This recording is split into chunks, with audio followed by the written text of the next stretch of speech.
इतना मर रहे हैं, क्यों इनको इतने जल्दी पिया चाहिए, उसके बारे में मैं बता देती हूँ। हेलो एवरीवन, आप सभी का स्वागत है हमारे चैनल विदेशी इंडियन में, जो दिल से है इंडियन।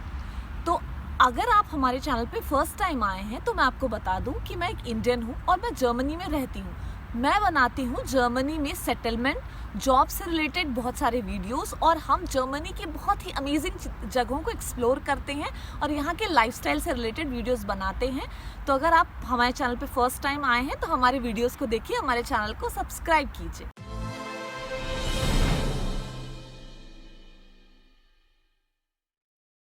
तो आज हम बात करने वाले हैं बहुत ही इम्पॉर्टेंट टॉपिक के बारे में, जो है जर्मन ब्लू कार्ड। बहुत सारे लोगों ने मेरे से ये क्वेश्चन पूछा कि ब्लू कार्ड के लिए क्या रिक्वायरमेंट है, क्या हम ब्लू कार्ड अप्लाई कर सकते हैं कि नहीं। तो मुझे लगा कि इसका वीडियो बनाना बहुत इम्पॉर्टेंट है।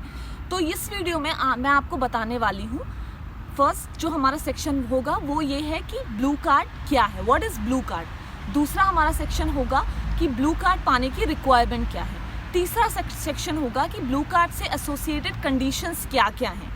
चौथा सेक्शन होगा कि ब्लू कार्ड के बेनिफिट्स क्या क्या हैं। तो ये जानकारी आपको बहुत हेल्प करने वाली है, तो ये वीडियो एंड तक ज़रूर देखिएगा।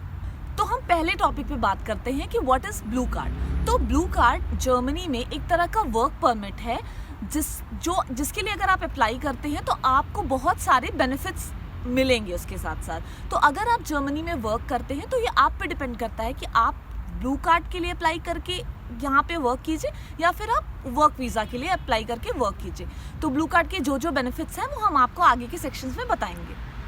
तो ब्लू कार्ड के क्या क्या रिक्वायरमेंट्स हैं उसके बारे में बात करने से पहले मैं आपको ये बता देती हूँ कि ब्लू कार्ड का कॉन्सेप्ट जर्मनी में लाया क्यों गया।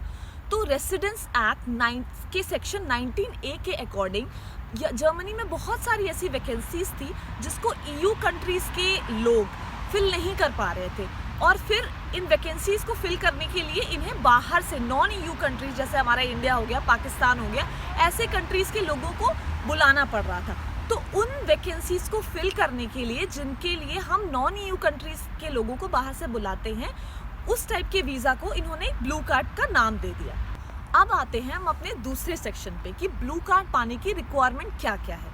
तो जो पहली सबसे इम्पॉर्टेंट रिक्वायरमेंट ये है कि जो आपकी यूनिवर्सिटी डिग्री है वो जर्मनी में हो, या फिर जो भी आपकी यूनिवर्सिटी डिग्री है वो जर्मनी में रिकॉग्नाइज्ड हो, या फिर जर्मन इक्विवेलेंट यूनिवर्सिटी के कंपैरेबल हो। तो आप कैसे ये पता करेंगे कि आपकी डिग्री यहाँ पे जर्मनी में रिकॉग्नाइज्ड है कि नहीं। तो इस पे मैंने एक सेपरेट वीडियो बनाया है कि इंडिया से जॉब कैसे अप्लाई करें। तो वो वीडियो आप पे जाके आप देख सकते हो, स्टेप बाय स्टेप उसमें पूरा प्रोसेस दिया है रिकॉग्निशन चेक करने का। तो दूसरा जो हमारा रिक्वायरमेंट है वो ये है कि ब्लू कार्ड के लिए आपके पास यहाँ पे जर्मनी में किसी कंपनी का एम्प्लॉयमेंट कॉन्ट्रैक्ट या फिर आपके पास कोई ऑफर लेटर होना चाहिए। तो ब्लू कार्ड का जो तीसरा रिक्वायरमेंट है वो ये है कि आपकी ग्रॉस एनुअल इनकम 55,200 यूरोस होनी चाहिए। तो अगर आप यहाँ पे किसी नीश स्किल वाली जॉब पे काम कर रहे हैं, जैसे कि कंप्यूटर साइंस हो गया, मैथमेटिक्स हो गया और मेडिसिन हो गया, तो ऐसी जो स्किल्स हैं उनके ऐसे स्किल्स के लिए ब्लू कार्ड का जो सैलरी रिक्वायरमेंट है वो कम है, वो है 43,056 यूरोस ग्रॉस एनुअल इनकम। तो कम सैलरी में भी आपका ब्लू कार्ड अप्रूव हो जाएगा। तो अगर आपको ब्लू कार्ड मिल जाता है और आप उसके लिए अप्लाई कर रहे हैं तो आप उससे एसोसिएटेड कुछ कंडीशंस के बारे में जान ले तो वो अच्छा होगा। तो पहले आपको ब्लू कार्ड जो आपका मिलता है वो कितने टाइम के लिए मिलता है। मान लीजिए आपका जो भी कॉन्ट्रैक्ट है, वर्क का कॉन्ट्रैक्ट है, वो 4 साल से अगर कम के लिए है तो आपका ब्लू कार्ड का जो ड्यूरेशन होगा वो आपके वर्क कॉन्ट्रैक्ट का पीरियड प्लस 3 मंथ्स, मतलब 3 मंथ्स एक्स्ट्रा आपको वो टाइम देते हैं, उतने पीरियड का आपका ब्लू कार्ड का ड्यूरेशन होगा। अदरवाइज अगर जैसे लॉन्ग टर्म कॉन्ट्रैक्ट है, परमानेंट जॉब है, तो फिर आपको मैक्सिमम 4 साल के पीरियड का आपको ब्लू कार्ड मिल सकता है। और दूसरी जो बहुत इंपॉर्टेंट कंडीशन है वो आप जान लीजिए ब्लू कार्ड लेने से पहले, वो ये है कि अगर आप ब्लू कार्ड लेते हैं तो 2 साल तक अगर आप कोई भी कंपनी स्विच करना चाह रहे हैं, अगर आपकी जॉब में कोई भी चेंजेस आते हैं तो वो आपको यहाँ के जर्मन इमिग्रेशन ऑफिस, जिसको हम KVR भी बोलते हैं, वहाँ इमिग्रेशन ऑफिस में जाके आपको ये चीज़ बतानी पड़ेगी, उनको इन्फॉर्म करनी पड़ेगी। उनके परमिशन के बाद ही पहले आप रिजाइन तो कर सकते पर आप स्विच नहीं कर सकते दूसरे जॉब में उनके परमिशन के बिना। तो रिक्वायरमेंट्स तो आपको पता चल गई कि ब्लू कार्ड लेने के लिए क्या क्या रिक्वायरमेंट है। अब हम बात करते हैं कि ब्लू कार्ड के फायदे क्या क्या हैं। ये बहुत इंपॉर्टेंट है आपको जानना। तो पहला भाई सबसे बड़ा फायदा जो होगा वो आपकी फैमिली को होगा। अगर आप अपनी फैमिली को यहाँ पे लेके आते हैं, जो मोस्टली सभी लेके आते हैं, तो फैमिली रियूनियन वीज़ा का जो प्रोसेस है वो बहुत ज़्यादा स्मूथ हो जाएगा। अगर आपका नॉर्मल जैसे वर्क वीज़ा है तो फिर आपकी फैमिली रियूनियन वीज़ा में आपके जो आपको कंपनी कर रहे हैं उनको मे बी शायद जर्मन जानने की रिक्वायरमेंट हो सकती है या फिर और उनके कुछ कॉन्स्टेंट्स हो सकते हैं उनके साथ।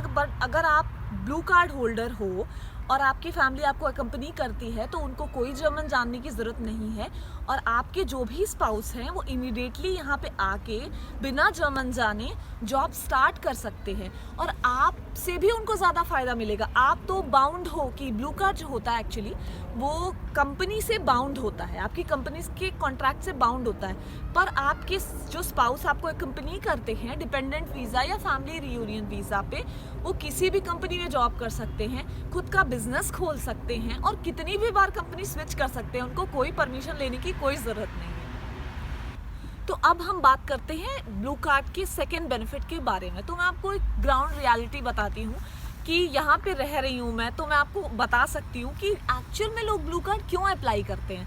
ब्लू कार्ड सिर्फ इसीलिए लोग अप्लाई करते हैं कि उनको जल्दी से जल्दी यहाँ का PR मिल जाए। तो अब हम बात करते हैं कि आप PR के लिए कैसे अप्लाई कर सकते हैं, कब अप्लाई कर सकते हैं। तो अगर आपको B1 लेवल की जर्मन आती है तो आप 21 महीनों में ही आप PR के लिए अप्लाई कर सकते हैं। और अगर आपको बेसिक जर्मन आती है जो A1 लेवल होती है तो फिर आप 33 मंथ्स के अंदर आप अपना PR अप्लाई कर सकते हैं। तो मैंने आपको ये तो बता दिया कि ब्लू कार्ड अगर आप ले लेते हो तो आपको PR जल्दी जल्दी मिल जाएगा, पर PR के लिए लोग क्यों इतना मर रहे हैं, क्यों इनको इतने जल्दी PR चाहिए, उसके बारे में मैं बता देती हूँ कि PR के क्या बेनिफिट्स हैं। जैसे अगर आप ब्लू कार्ड पे हो तो आपका जो ब्लू कार्ड है वो एम्प्लॉयर के साथ बाउंड होता है। आप जब भी चेंज करोगे तो आपको बार बार KVR जाना पड़ेगा, लंबी लंबी लाइनों में लगना पड़ेगा। यहाँ भी भाई 4 बजे से लाइन लग जाती है, तो मैं आपको बता दूँ। तो इन सब झंझटों से आप बच जाएंगे। अगर आपके पास PR है तो आप कितनी बार भी जॉब चेंज कर सकते हैं। आपके पास जॉब नहीं भी है तो भी आप यहाँ पे रह सकते हैं बिना जॉब के भी और अपना खुद का बिजनेस भी स्टार्ट कर सकते हैं। मतलब PR इज ऑलमोस्ट लाइक कि आप यहाँ के सिटीजन हो गए, बस आपको वोट करने का राइट नहीं है। तो मैं आपको इन सब चीज़ों के बारे में बता रही थी, तो मुझे बहुत इंपॉर्टेंट पॉइंट एक और याद आ गया जो आपके लिए इम्पोर्टेंट होगा मे बी, कि अगर आप PR आपको मिल जाता है यहाँ का तो आप साल में 6 महीने से ज़्यादा जर्मनी से बाहर नहीं रह सकते हो, वरना आपको PR के लिए रीअप्लाई करना पड़ेगा। और अगर आप ब्लू कार्ड होल्डर हो तो आप 1 साल से ज़्यादा जर्मनी के बाहर नहीं रह सकते हो, वरना आपको ब्लू कार्ड के लिए फिर से अप्लाई करना पड़ेगा। तो मैं आपको एक बहुत ही इंपॉर्टेंट सिनेरियो के बारे में बता देती हूँ कि जब आप यहाँ पे आओगे अपने स्पाउस के साथ तो ये आप फेस करोगे, मैंने भी फेस किया है। वो ये पॉइंट है कि अगर आप और आपके हस्बैंड वाइफ मतलब दोनों ही वर्किंग हैं तो 2 सिनेरियोज बनते हैं। पहला सिनेरियो ये है कि आप दोनों ही ब्लू कार्ड ले लें। दूसरा सिनेरियो ये है कि एक ब्लू कार्ड पे रहे और एक डिपेंडेंट वीज़ा पे उसके साथ रहे। तो दोनों केसेस के अपने फ़ायदे नुकसान हैं, तो हम दोनों के बारे में चलिए बात कर लेते हैं। तो पहला केस जिसमें दोनों ने ब्लू कार्ड ले लिया, तो अगर दोनों ने ब्लू कार्ड ले लिया तो उसका सबसे बड़ा जो फ़ायदा वो ये है कि अगर दोनों में से किसी एक की जॉब चली जाती है तो दूसरा बंदा जो है वो उसके डिपेंडेंट वीज़ा पे यहाँ पे रह सकता है और आराम से दूसरी जॉब ढूंढ सकता है, और जॉब नहीं भी मिलती है तो भी वो यहाँ पे रह सकता है, उसको लाइफ में कोई चेंज नहीं आता। उसका नुकसान ये है कि अगर दोनों ब्लू कार्ड वाले हैं तो फिर दोनों एम्प्लॉयर बाउंड हो जाएंगे, दोनों में से कोई भी बिजनेस नहीं कर सकता है। दोनों का जो भी ब्लू कार्ड है वो एम्प्लॉयर से अपना कनेक्टेड हो जाएगा, जैसा नॉर्मल मैंने आपको बताया। और एक और पॉइंट है जो ये है कि अगर आप कि जो डिपेंडेंट है वो ब्लू कार्ड के लिए अप्लाई करते हैं तो उसमें डॉक्यूमेंटेशन प्रोसेस थोड़ा ज़्यादा होता है, जबकि डिपेंडेंट वाले का डॉक्यूमेंटेशन बहुत इजी बन जाता है, तो उसमें ज़्यादा कोई प्रॉब्लम नहीं होती। ब्लू कार्ड में थोड़ा ज़्यादा चिक रहता है, तो ये है। और दूसरा जो सिनेरियो है कि एक ब्लू कार्ड पे है एक डिपेंडेंट पे है, तो उसका फ़ायदा ये है कि मान लीजिए डिपेंडेंट वाला यहाँ पे है तो वो कोई भी जॉब पकड़े छोड़े उसको कोई फ़र्क नहीं पड़ता, वो ज़रूरी नहीं है कि वो किसी एम्प्लॉयर के अंडर ही काम करे, जबकि ब्लू कार्ड वाला किसी एम्प्लॉयर के अंडर ही काम कर सकता है, वो कोई बिजनेस स्टार्ट नहीं कर सकता, पर डिपेंडेंट वीज़ा वाला बिजनेस स्टार्ट कर सकता है। और इस पार्ट का सबसे बड़ा जो नुकसान है वो ये है कि मान लीजिए कि ब्लू कार्ड वाले की जॉब चली गई तो डिपेंडेंट वाले को भी अपना जॉब छोड़ना पड़ेगा। हालांकि 3 महीने मिलते हैं यहाँ पे कि अगर आपकी जॉब चली जाती है तो आप 3 महीने तक यहाँ पे रह के जॉब ढूंढ सकते हो, पर अगर नहीं ढूंढ पाते हो तो जो बेचारा डिपेंडेंट वाला है जो ऑलरेडी जॉब कर रहा है उसको भी अपनी जॉब छोड़ के वापस जाना पड़ेगा, या फिर से वो वीज़ा का ब्लू कार्ड वगैरह का प्रोसेस करना पड़ेगा। तो यहाँ पे सिक्योरिटी की कमी है। तो हम आ गए हैं अपने वीडियो के लास्ट सेक्शन पे, Q&A और टिप्स पे।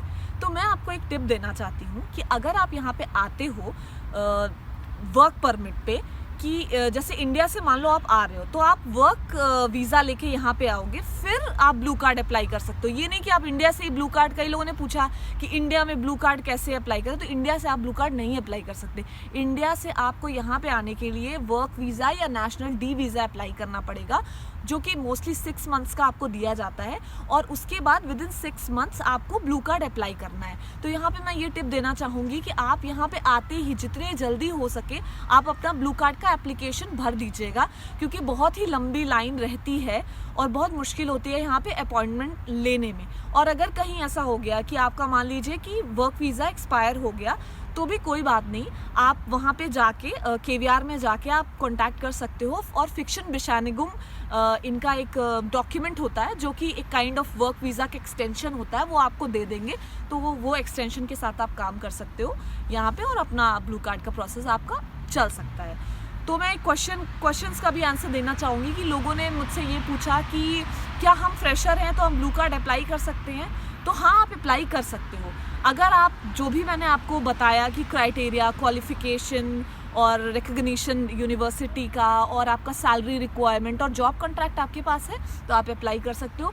फ्रेशर का यहाँ पे ऐसा कुछ नहीं है कि आपके पास एक्सपीरियंस होना चाहिए तभी आप ब्लू कार्ड अप्लाई कर सकते हो, तो यस आप अप्लाई कर सकते हो। और भी अगर आपके पास कोई क्वेश्चंस हो तो आप ब्लू कार्ड से रिलेटेड आप मुझे पूछिए, मैं उसका आंसर करने की कोशिश करूँगी। और अगर आपको हमारा ये वीडियो अच्छा लगा और कुछ भी आपको थोड़ी सी भी हेल्प की तो प्लीज़ हमारे चैनल को लाइक कीजिए, शेयर कीजिए, सब्सक्राइब कीजिए। भाई बहुत मेहनत लगती है, आप मेरे हाथ देखो पूरे ठंडे हो गए हैं सर्दियों में वीडियो बनाते बनाते। तो हम बहुत मेहनत करते हैं वीडियोस बनाने के लिए, और हम जर्मनी में जॉब से रिलेटेड, सेटलमेंट से रिलेटेड और बहुत ही अच्छे अच्छे व्लॉग्स भी बनाते हैं हम। रिसेंटली हमने BMW का म्यूज़ियम विज़िट किया है, ऑसम कार्स देखी है, तो उसके लिए आप जाइए और हमारा वो व्लॉग भी देखिए और हमारे साथ बने रहिए। I will see you soon again. Bye bye, take care.